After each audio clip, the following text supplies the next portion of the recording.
नमस्कार, मैं Vaibhav Mishra, medical and psychiatric social worker, mental health counsellor. दोस्तों, एंजाइटी यानी कि घबराहट की समस्या का सामना कर रहे बहुत सारे लोगों का ये प्रश्न होता है कि क्या कोई ऐसा तरीका हो सकता है जिसका प्रयोग करके वह अपनी घबराहट यानी कि एंजाइटी को नियंत्रित कर सके।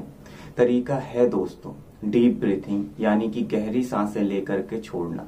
पर हमें यहाँ पे समझना होगा कि आखिर डीप ब्रीथिंग क्यों इतनी प्रभावी है घबराहट को नियंत्रित करने में और आखिर इसे करना कैसे है। दोस्तों, जब भी एक इंसान के एंजाइटी का स्तर बढ़ता है तो एक तरफ तो उसके मन में भविष्य को लेकर के चिंता युक्त विचार चल रहे होते हैं और दूसरी ओर चलने वाले चिंता युक्त विचारों के परिणाम स्वरूप जो तनाव का स्तर बढ़ा है वह कई तरीके के शरीर में रासायनिक परिवर्तन करता है। शरीर में होने वाले रासायनिक परिवर्तन हृदय की गति को असामान्य कर देते हैं, सांस की गति को असामान्य कर देते हैं। एक इंसान को बड़ी बेचैनी सी होती है, मांसपेशियों में खिंचाव होने लगता है, शरीर का तापमान बदलने लगता है और ऐसे कई लक्षण हैं जो कि एंजाइटी का स्तर बढ़ने पर दिखलाई देते हैं और एक इंसान को बड़ा परेशान करते हैं। अब समझिएगा, एंजाइटी का स्तर बढ़ने पर अगर एक इंसान खुद के विचारों को नियंत्रित करने की कोशिश भी करता है कि ये सिर्फ एंजाइटी है, मुझे घबराने की आवश्यकता नहीं है, यह थोड़ी देर में ठीक हो जाएगी, सब कुछ अच्छा हो जाएगा, परंतु एंजाइटी का स्तर जब बढ़ा है और शरीर में जो उसे असामान्य लग रहा है, जो उसे बेचैनी हो रही है, आखिर वह उस दौरान उसे तुरंत कैसे समझाए, शरीर को कैसे समझाए कि सब कुछ ठीक है। यह स्थिति ठीक इस तरीके से है दोस्तों, जैसे मान लीजिए आपको भूख लगी है बहुत तेज और आपको पता है कि आधे घंटे बाद आपको खाना मिलने वाला है, तो आप क्या करोगे? अपने विचारों को नियंत्रित करने की कोशिश करोगे, परंतु शरीर जो प्रतिक्रिया दे रहा है भूख के चलते वह तो तभी शांत होगी जब उसे खाना मिलेगा। ठीक यही स्थिति एंजाइटी का स्तर बढ़ने पर होती है कि इंसान लगातार अपने विचारों को नियंत्रित करने की कोशिश तो करता है पर शरीर में जो प्रतिक्रियाएं हो रही हैं उसे वह नियंत्रित कैसे करे, यह उसके सामने एक प्रश्न चिन्ह होता है। तो यहीं पर समझना होगा दोस्तों, डीप ब्रीथिंग गहरी सांस लेकर के छोड़ना बड़ा काम करती है। जब आप गहरी सांस लेकर के छोड़ते हो तो आपका पूरा का पूरा तंत्रिका तंत्र, नर्वस सिस्टम रिलैक्स होने लगता है।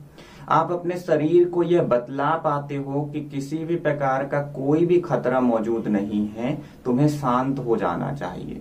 जब ब्रेन तक पर्याप्त मात्रा में ऑक्सीजन जाती है, प्राण वायु जाती है, तो शरीर धीमे धीमे करके रिलैक्स होने लगता है और जो आप घबराहट के चलते बेचैनी महसूस कर रहे हैं उसमें कमी आने लगती है। अब प्रश्न यह उठता है कि आखिर डीप ब्रीथिंग करनी कैसे है। दोस्तों, डीप ब्रीथिंग करने के कई तरीके होते हैं, बहुत ज्यादा हम टेक्निकल चीजों में नहीं उलझेंगे।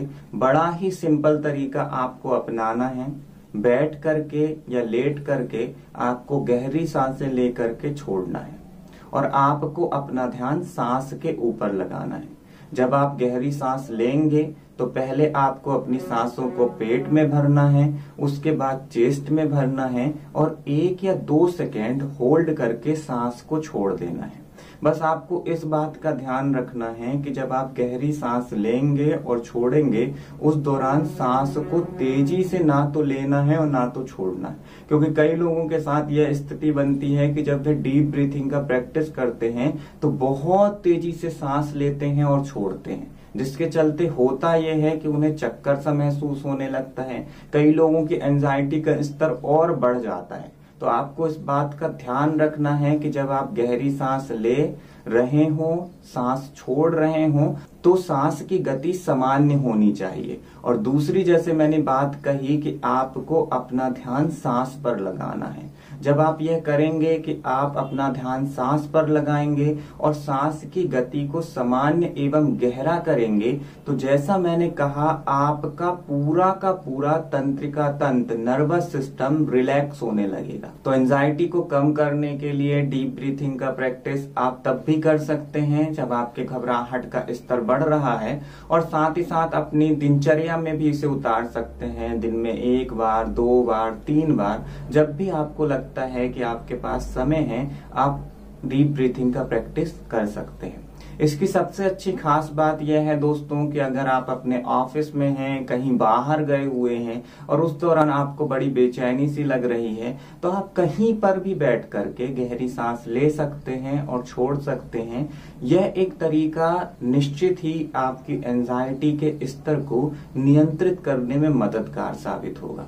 परंतु आपको यहाँ साथ ही साथ मेरी एक बात को ध्यान देना होगा दोस्तों, जो मैंने कहा, अनियंत्रित ढंग से मन में चिंता युक्त भविष्य को लेकर के विचार चलते हैं, यानी कि कहीं ना कहीं रूट कॉज आपकी विचार प्रक्रिया है, आपके सोचने का तरीका है।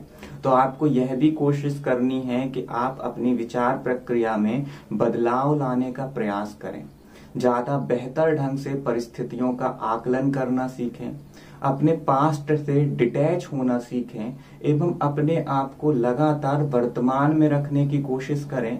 तो आप पाएंगे कि धीमे धीमे करके यह डीप ब्रीथिंग और भी अधिक प्रभावी होने लगेगी और आपके लिए अपनी एंजाइटी को नियंत्रित करना सरल होता चला जाएगा। अगले वीडियो में किसी नए विषय के साथ आप सभी से फिर मुलाकात होगी। नमस्कार।